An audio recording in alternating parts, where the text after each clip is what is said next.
കടന്നു പോകുന്ന നമുക്ക് 7-ാം ദിവസത്തിന്റെ തിരുവചനത്തിലേക്ക് ഒന്ന് യാത്ര ചെയ്യാം. വിശുദ്ധ ലൂക്കോസ് എഴുതിയ സുവിശേഷം 18-ാം അധ്യായം 18 മുതൽ 30 വരെയുള്ള തിരുവചനങ്ങളാണ് തിരുസഭ മാതാവ് നമ്മുടെ വിചിന്തനത്തിനായി നൽകിയിരിക്കുന്നത്. ധനികനായ യുവാവ്.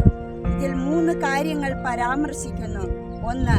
എൻ്റെ ഹൃദയത്തിൽ ദൈവത്തിന് എത്ര അധിക സ്ഥാനം കൊടുക്കുന്നുണ്ട് എന്ന് പ്രചോദിപ്പിക്കുന്നു. 2.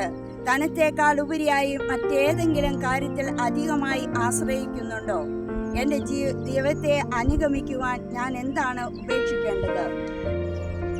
പരിശുദ്ധ അമ്മയുടെ കരം പിടിച്ച് വിശ്വാസികളായ നാം ക്രിസ്തുവിലേക്ക് എങ്ങനെ യാത്ര ചെയ്യുന്നു എന്ന് നോക്കാം. പരിശുദ്ധ അമ്മ ക്രൈസ്തവർക്ക് മാതൃകയാണ്.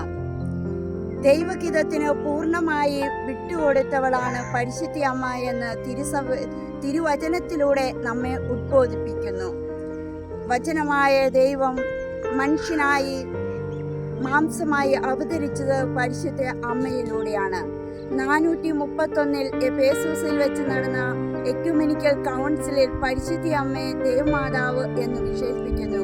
പരിശുദ്ധ അമ്മയുടെ ഈ വിശേഷണം ക്രൈസ്തവ സഭയ്ക്ക് ഏക ആകർഷണവും സംരക്ഷണവുമാണെന്ന് എടുത്തു പറയേണ്ടതുണ്ട്. പരിശുദ്ധ അമ്മ സമർപ്പണത്തിന്റെ മാതൃകയാണ്. സമർപ്പണത്തിനായി വിളിക്കപ്പെട്ടവരാണ് നാം ഓരോരുത്തരും. ഏകാന്ത ജീവിതത്തിലും കുടുംബ ജീവിതത്തിലും സമർപ്പണ ജീവിതത്തിലും പൗരോഹിത്യ ജീവിതത്തിലൂടെ കടന്നു പോകുമ്പോൾ ഈ സമർപ്പണത്തിന്റെ അന്തസത്ത നാം പ്രതിഫലിപ്പിക്കേണ്ടത് നമ്മുടെ ജീവിതത്തിലൂടെയാണ്.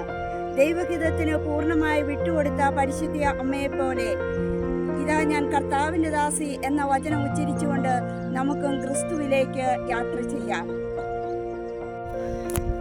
സ്വർലോകരാജ്ഞി, രക്ഷകന്റെ അമ്മ, സമാധാനത്തിന്റെ രാജ്ഞി എന്നീ വിശേഷണങ്ങൾ ചേർത്ത് വെച്ചുകൊണ്ട് ദൈവത്തോട് ചേർന്ന് നിന്നുകൊണ്ട് നിത്യതയിലേക്ക് യാത്ര ചെയ്യുവാൻ ഇവ നമ്മെ സഹായിക്കും.